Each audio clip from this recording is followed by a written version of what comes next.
Hi అండి. అందరికీ నమస్కారం. Welcome back to my channel. ఈ వీడియోలో ఏపీ ప్రభుత్వ ఉద్యోగులకు మరియు పెన్షనర్ల ఎరియర్ బిల్స్‌కు బ్యాచ్ నంబర్స్ వచ్చాయి. సో, మరి ఏ బిల్లులు చెల్లింపులు జరుగుతున్నాయి? ఏ బిల్లులకు బ్యాచ్ నంబర్స్ వచ్చాయి? సరే, త్వరలో మనకు చెల్లింపులు జరగబోయేటటువంటి బిల్లుల వివరాల గురించి పూర్తి తాజా సమాచారాన్ని వీడియోలో తెలుసుకుందాము. వీడియోనైతే ఎక్కడ గాని స్కిప్ చేయకుండా ఎండ్ వరకు చూసేయండి. అప్పుడే ఇన్ఫర్మేషన్ పూర్తిగా అర్థమవుతుంది. అలాగే వీడియో చూస్తున్న ప్రతి ఒక్కరు వీడియోకి లైక్ చేయండి ఫ్రెండ్స్. ఈ వీడియోని తోటి ఉద్యోగ పరిశ్రమ మిత్రులతో అయితే షేర్ చేయండి.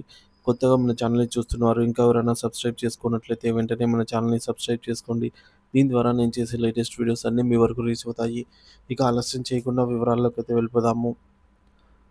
ఫ్రెండ్స్, ఇక విషయానికొచ్చినట్లయితే ఆంధ్రప్రదేశ్ రాష్ట్ర ప్రభుత్వ ఉద్యోగులు, ఉపాధ్యాయులు మరియు డీడీఓలకు ఒక ముఖ్యమైన ప్రకటన. రాష్ట్ర ఆర్థిక శాఖ ట్రెజరీ కార్యకలాపాలను క్రమబద్ధీకరించే ఉద్దేశంతో వివిధ రకాల బిల్లులను సీఎఫ్ఎంఎస్‌లో ప్రాసెస్ చేసే తేదీలలో స్వల్ప మార్పులు చేసింది.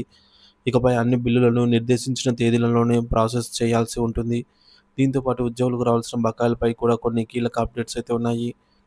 మొదటిది, బిల్లుల ప్రాసెసింగ్ కోసం నిర్దేశించిన కొత్త షెడ్యూల్‌ను అయితే తెలుసుకుందాము. వివిధ రకాల బిల్లులను వాటి ప్రాముఖ్యత మరియు స్వభావం ఆధారంగా వేర్వేరు సమయాల్లో ప్రాసెస్ చేయడానికి కొత్త షెడ్యూల్ జారీ చేయబడింది. మొదటిది, నెల పొడవునా ప్రాసెస్ చేయగల బిల్లులు 1వ తేదీ నుంచి చివరి వరకు. ఈ కేటగిరీలో అత్యవసర మరియు ప్రాధాన్యత కలిగిన బిల్లులను నెలలో ఏ రోజైనా ప్రాసెస్ చేయవచ్చు. అవేంటంటే రాజ్‌భవన్, హైకోర్టు సంబంధిత ఖర్చులు, లీగల్ ఛార్జీలు, లోన్ యాన్యుటీ, వడ్డీ చెల్లింపులు, ఎన్నికలు మరియు పరీక్షల సంబంధించిన ఖర్చులు, ప్రోటోకాల్ ఖర్చులు, అంత్యక్రియల ఖర్చులు, ప్రకృతి వైపరీత్యాల సహాయ బిల్లులు, అలాగే మెడికల్ అడ్వాన్స్‌లు మరియు కొత్త పెన్షనర్లకు మొదటి చెల్లింపు. వీటిని నెలలో ఏ రోజైనా ప్రాసెస్ చేయవచ్చు అని ఆర్థిక శాఖ అనుమతించింది. ఇక బి, సప్లిమెంటరీ మరియు ఇతర బకాయిల బిల్లులు. ప్రతి నెల 6వ తేదీ నుంచి 10వ తేదీ వరకు అన్ని రకాల సప్లిమెంటరీ సాలరీ బిల్లులు, అన్ని రకాల బకాయిలు, గౌరవ వేతనం మరియు వేతనాలు, పీడీ అకౌంట్ల ద్వారా చెల్లించే జీతాలు, అలాగే సంక్షేమ శాఖల స్కాలర్‌షిప్‌లు మరియు స్టైఫండ్‌లు.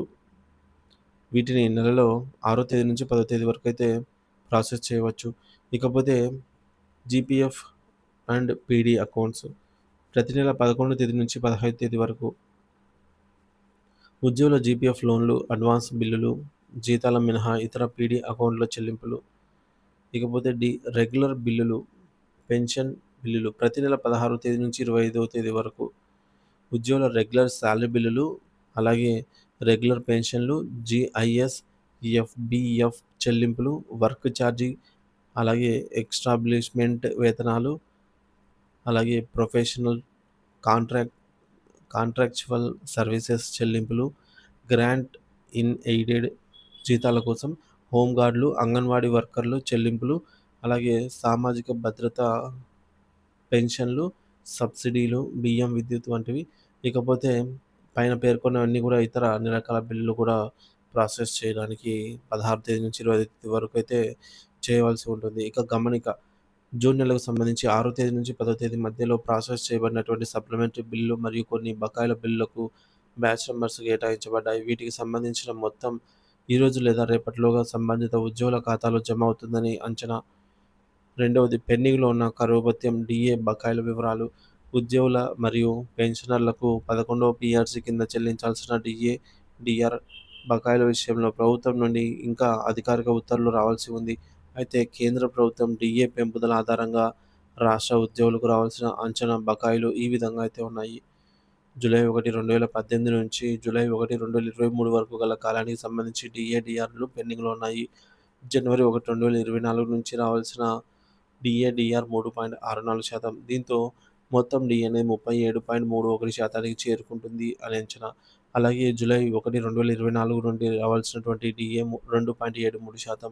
దీంతో మొత్తం డీఏ అనేది 40.4%కి 0.4% చేరుకుంటుంది. ఇకపోతే జనవరి 1, 2024 డీఏ కేంద్రము 2% ప్రకటించింది. సో, రాష్ట్రం వాటాగా 1.82%. దీంతో డీఏ, డీఆర్ మొత్తము 41.86%కి చేరుకుంటుంది.